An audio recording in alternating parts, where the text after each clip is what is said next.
Les amis, j'ai enfin vu les 4 Fantastiques premiers pas et il est temps d'en parler. Ça y est!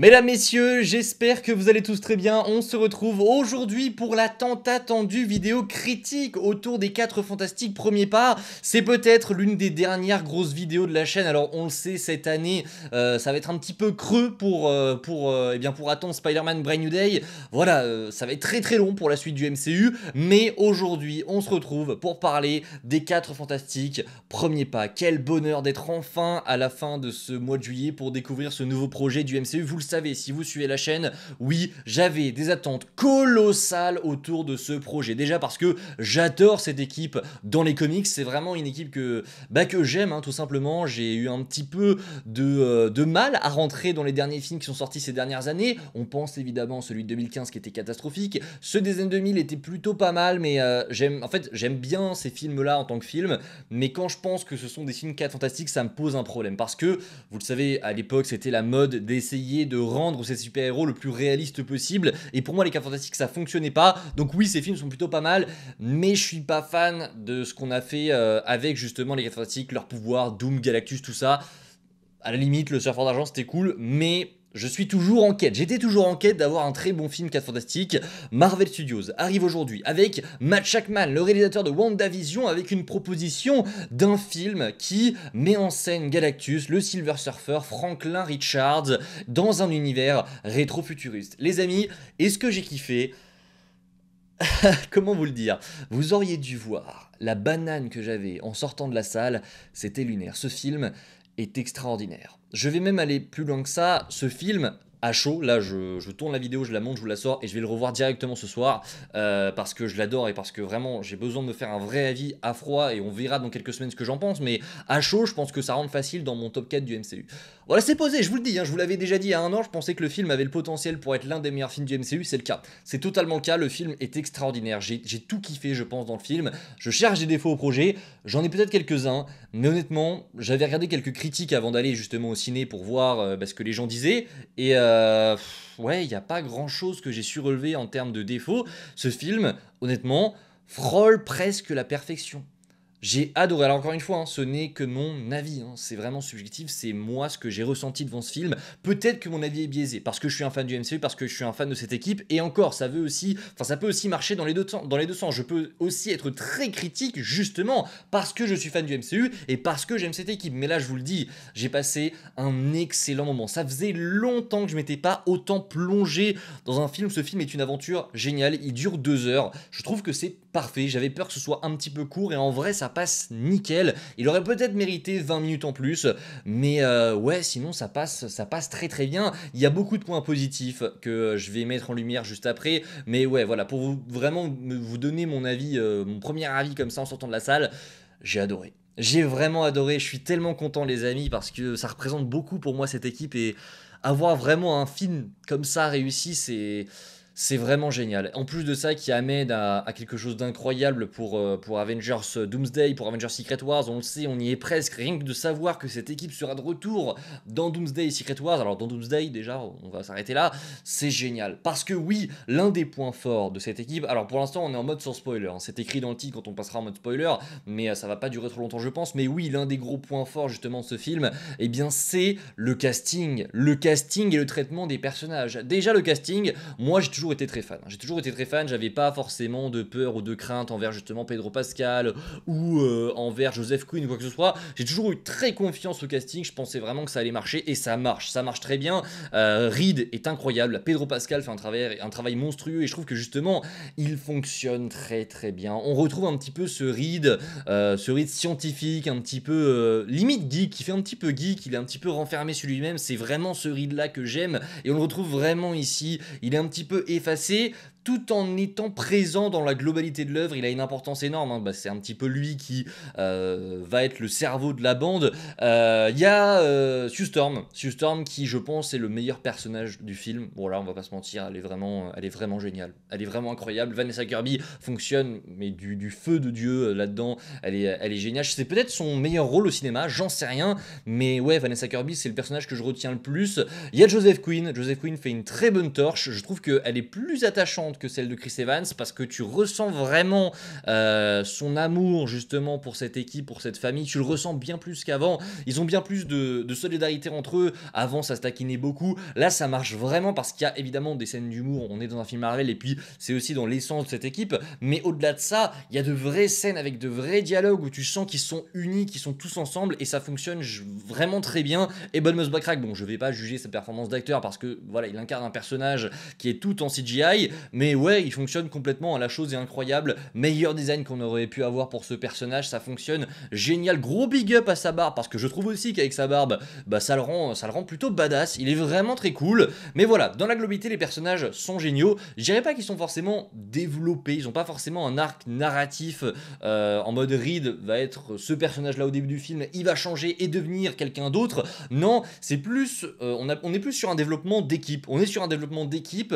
Comment est-ce que cette équipe va réagir quand une catastrophe va arriver, va pointer le bout de son nez sur la Terre? Et j'ai trouvé ça génial. Oui, le casting, n'ayez pas d'inquiétude, hein. Je pense qu'il va mettre vraiment tout le monde d'accord, même si vous avez des craintes, je pense vraiment que ça va fonctionner.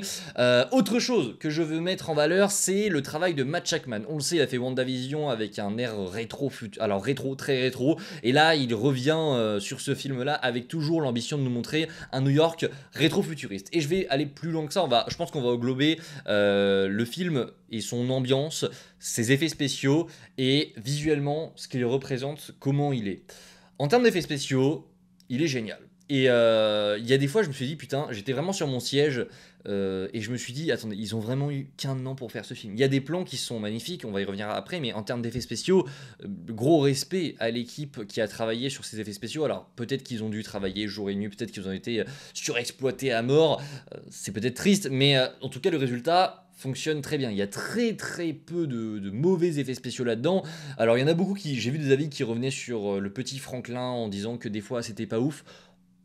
Je vois pas forcément où. Alors oui, il y a peut-être une scène où, si j'ai pas forcément fait attention, mais il y a peut-être une scène où Ben le tient dans ses bras et c'est peut-être un peu bizarre, mais sinon, non, il fait pas vraiment effets spéciaux. Il est même réel pour le coup. Il y a beaucoup de fois où c'est un vrai bébé et ça se voit. Mais ouais, j'ai pas forcément de problème avec les effets spéciaux. Ils sont tous géniaux. Sur Galactus, ça fonctionne très bien. Ça fonctionne très bien même. On va revenir sur le design de Galactus un peu plus tard, pardon, dans cette vidéo. Mais ouais, en termes d'effets spéciaux, ça marche très bien. En termes de visuel. Parce que oui, visuellement, ce film, il en a. C'est peut-être l'un des films les plus beaux du MCU, hein, on va pas se mentir. Alors il y a Infinity War qui est magnifique, je pense à Thor Ragnarok qui est magnifique, Black Panther est magnifique aussi, et je pense que voilà, on peut le coller à ce genre de film du MCU qui a une patte, qui a quelque chose. Il y a toute une partie où, vous le savez, ils sont dans l'espace. Eh ben, je vous jure qu'il y a des plans qui sont splendides. Il y a des plans qui sont splendides et vraiment, que ce soit pour les effets spéciaux ou visuellement, j'étais sur mon siège et il y avait vraiment des plans où je prenais du recul, je me dis mais putain, ils ont eu un an pour faire ce film. Ils ont eu un an pour tourner et faire les effets spéciaux. C'est dingue, le résultat est dingue. C'est vraiment dingue visuellement. Et pour ce qui est donc de l'univers, le troisième point que je voulais aborder dans toute cette sphère, oui, l'univers rétro-futuriste fonctionne très bien. Ça fonctionne très bien, ça rajoute vraiment un petit peu de peps au film. Tu sens vraiment qu'ils ont kiffé là-dessus. Il y a beaucoup de références, que ce soit à l'univers des Quatre Fantastiques, à l'univers Marvel aussi. Faut que je retourne le voir après pour vraiment prendre. Je vais prendre un calepin et je vais vraiment noter tous les petits détails. Je vous en ferai une vidéo, elle va être délicieuse les amis, mais il y a des détails de fou, rien que dans l'univers rétro-futuriste ça fonctionne très bien, c'est pas kitsch du tout. Je trouve que vraiment l'univers s'inscrit tellement bien et peut-être que je suis fan et que bah voilà, je suis rentré très facilement dans le film, mais je pense pas que les gens vont avoir du mal avec cet univers rétro-futuriste. On te pose le cadre directement et ça dérange pas forcément. Vraiment tu rentres dans cet univers et je trouve ça génial, on va pas se mentir. Voilà, pour ce qui est de tout l'aspect visuel, il y a également la musique de Michael Giacchino qui est géniale, hein, voilà, il revient, il avait fait la musique de The Batman, il a fait beaucoup de musique très cool, Michael Giacchino, c'est lui qui est aussi derrière la trilogie de Spider-Man de Tom Holland, et là il revient avec un thème très cool, voilà, il va être iconique, on va pas se mentir. Alors peut-être que j'aurais aimé l'entendre un peu plus, mais ouais, il y a des thèmes qui reviennent quand même pas mal dans le film et qui sont iconiques, mais oui, le thème des 4 Fantastiques est génial, et on le savait déjà parce qu'il a été utilisé littéralement dans toutes les bandes annonces. Voilà, en gros, je pense avoir fait le tour. Je vais parler évidemment de la menace Galactus que personne n'a encore vu. Normalement, si vous ne vous êtes pas spoilé, Galactus, je vous le dis, il a un design parfait. Je trouve qu'il est parfaitement réussi. Alors, il y en a beaucoup qui... alors, je vais revenir après sur la... vous savez quoi, je vais en parler après. On est vraiment comme dans un espèce de podcast, hein, je vous l'ai dit dans la vidéo de Superman. Je retravaille mes critiques et je veux faire en sorte que ce soit vraiment un espèce de podcast pour que vous puissiez kiffer et écouter cette vidéo tout en faisant quelque chose à côté. Pour ce qui est de Galactus, visuellement, génial. Je trouve vraiment que le design est génial. Maintenant, on va revenir sur la construction du film parce que j'aurai quelque chose à redire justement dans la troisième partie. Le film est construit en 3 arcs, je dirais. Le premier est ouf. Le premier, je pense que... Alors, c'est pas mon préféré, mais le premier est génial, je trouve. On te présente les personnages, on te présente ce qu'il se passe, quel va être l'enjeu de ce film. Je dirais que voilà, le premier arc se termine à partir du moment où Shadabal arrive sur Terre. Mais jusque-là, on te présente plein de choses, t'as plein de clins d'œil à l'univers des 4 Fantastiques. J'ai adoré. Vraiment, t'as Reed qui se pose pas mal de questions suite du coup à la grossesse de Sue. Je trouve ça génial. Vraiment, on te présente tous les personnages et vraiment, j'étais direct dedans. C'est cool. La meilleure partie du film, selon moi, c'est la deuxième partie. La deuxième partie, je kiffe totalement. On est dans une exploration spatiale, le film change complètement de ton, on quitte la Terre et on va se lancer dans un voyage spatial. Je pense que c'est ma partie du film préférée, tu sens vraiment l'ambiance, il y a une ambiance très Star Wars là-dedans, et c'est vrai que j'ai pris aussi du recul là-dessus, on n'a pas eu de film du MCU comme ça, on avait une ambiance aussi spatiale comme ça, il y a du Star Wars, il y a du Interstellar, pardon, tu ressens les inspirations, et je trouve ça génialissime, c'est la meilleure partie du film selon moi. Vraiment, cette partie vraiment voyage spatial avec la découverte de Galactus, ça dénote complètement de ce qu'on a eu l'habitude de voir dans le MCU, et ouais, ça fait tellement de bien. Je trouve aussi que ce film est rafraîchissant, il va faire beaucoup de bien, je pense, hein, pour le MCU, il va vraiment faire du bien, parce que de 1, c'est un bon film, et parce que de 2, en termes d'ambiance, c'est très différent de tout ce qu'on a eu avant chez Marvel, rien que pour ça, c'est génial. Et il y a justement après cette troisième partie, donc le climax qui fait bien 45 minutes, 1 heure, hein, où là, on va se préparer justement au climax, vous le savez, l'arrivée de Galactus. Alors, il y en a beaucoup qui n'ont pas forcément kiffé le climax en disant que le film se terminait d'une manière un peu téléphonée. Je suis pas d'accord avec ça. Je trouve que quand même le climax a son petit lot de surprise.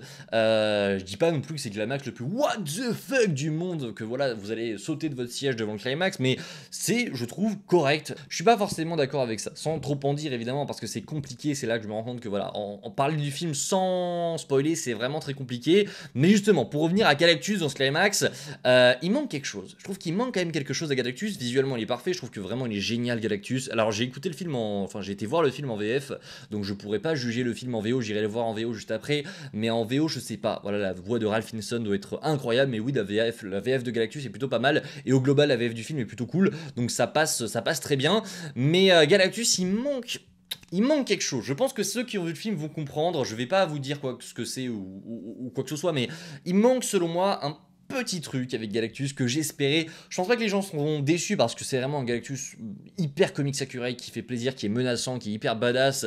Tu sens toute l'ampleur du bonhomme. Et il manque quand même quelque chose visuellement avec ce personnage, il manque des choses, je vais pas vous mentir, c'est vraiment pas du tout, enfin ça enlève rien du tout à la beauté de ce film et au fait qu'ils sont incroyables, mais c'est pour ça que voilà, je lui donnerai pas non plus un 10 sur 10, parce qu'il manque ce petit truc, avec Galactus qui fait que c'est dingue, mais je peux pas vous en dire plus, je vais m'étaler dans la partie spoiler évidemment, mais ouais, je dirais qu'il manque peut-être quelque chose avec Galactus dans ce climax, mais voilà, au global, ce que j'ai pensé de ce film, les enjeux sont dingues, et je pense que ceux qui n'ont pas forcément vu le dernier trailer vont apprécier la surprise qui est gardée dans ce film. Voilà, ce que je pouvais vous dire sans spoiler, évidemment restez jusqu'à la fin, il y a 2 scènes post-génériques, une qui est drôle, c'est celle qui se trouve à la toute fin, fin et la première qui est très très importante pour la suite du MCU. Je ne dirai rien, mais ouais, restez jusqu'à la fin. Et pour les autres qui ont envie évidemment d'en savoir un petit peu plus sur cette scène post-crédit, d'avoir mon avis, et ben on se retrouve en partie spoiler tout de suite. Là les amis, on est en partie spoiler, donc je vous conseille de quitter la vidéo pour ceux qui ne veulent rien savoir. Vraiment dégagez. Voilà, dégagez, je vous le dis, en fait c'est vraiment le type de film où faut pas te faire spoiler. Faut pas te faire spoiler parce que c'est très très dommage de gâcher cette expérience. On va parler de la scène post-crédit. Parce que oui, vous le savez, on le savait tous, le Docteur Doom fait sa première apparition dans le MCU, il est là, il arrive, c'est légendaire, et c'est pour ça que je vous disais que ce film pourrait marquer un jour historique, parce que oui, hein, cette arrivée de Doom un an après son annonce, c'est extraordinaire. Alors moi, que vous me dites que c'est Robert Downey Jr., que le MCU va mal, j'en ai rien à taper, enfin j'en ai rien à faire. Ça ne voulait rien dire, j'en ai rien à taper. Mais voilà, j'en ai rien à faire, j'en ai rien à foutre, vraiment j'en ai rien à faire les gars. Ce que j'ai ressenti devant cette scène post-crédit, c'était incroyable. Je vais vous dire un petit peu comment je l'ai vécu, parce que oui, il y a tous ces leakers qui nous avaient dit que voilà, ils nous avaient tous décrit la scène post-crédit, donc j'ai été voir le film en ayant une idée de ce que ce serait. Je savais pas forcément spécialement à quoi ça allait ressembler, mais j'avais une idée de où est-ce que ça se déroulait, comment est-ce que ça allait être amené, j'avais vraiment une idée de comment ça se passait. Maintenant, je vous le dis, Sue, donc la scène se déroule 4 ans après, Sue est avec le petit Franklin, elle va chercher un autre livre, et au moment où tu entends le bruit de téléportation justement dans le Baxter Building, j'avais vraiment le cœur qui battait très très fort. C'est pour vous dire à quel point j'ai un niveau de hype extraordinaire, mais c'est même plus qu'extraordinaire. J'ai un niveau de hype qui littéralement pourrait me faire canner au cinéma. Parce que je vous le dis, mon cœur a battu très très fort. Au moment où j'ai entendu ce bruit de téléportation, je me suis dit, oh putain, ça y est, c'est le moment. Et il y a un très long suspense, parce que pour ceux qui ne le savent pas, évidemment, vous allez péter votre crâne, c'est extraordinaire. Mais pour ceux qui le savent, ah, c'est différent, je trouve que c'est différent, et la scène joue un petit peu avec toi comme si elle te disait hey, tu sais que c'est lui, ça arrive, et justement, la caméra met très longtemps, parce qu'en fait, il y a le halo central dans le Baxter Building, on voit Sue comme ça, qui s'approche parce qu'elle a entendu quelque chose, ce halo cache justement Franklin et le Docteur Doom, et quand la caméra arrive, enfin le temps que la caméra arrive, mais j'aurais eu le temps de canner 10 fois, bordel, j'aurais eu le temps de mourir 10 fois, vous êtes fous ou quoi ?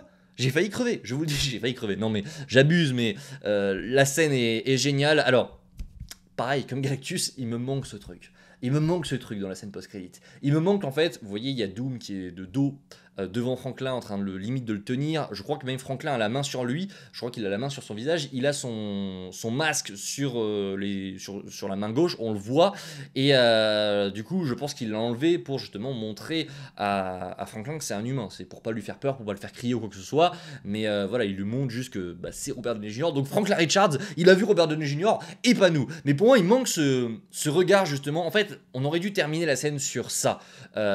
Tu comprends que Doom convoite le personnage de Franklin, mais pour moi on aurait dû terminer la scène sur Robert Downey Jr. qui se tourne, qui regarde Sue, vraiment il la regarde dans les yeux et tu vois le visage de Robert Downey Jr. pour vraiment faire comprendre au monde que c'est lui, c'est Doom, parce que tu le sais que c'est Doom, mais je veux dire, ça aurait été cool de le voir vraiment, de voir Robert Downey Jr. Il manque ce truc où tu sors, t'es frustré, t'es complètement frustré parce que t'as pas vu ton Doom,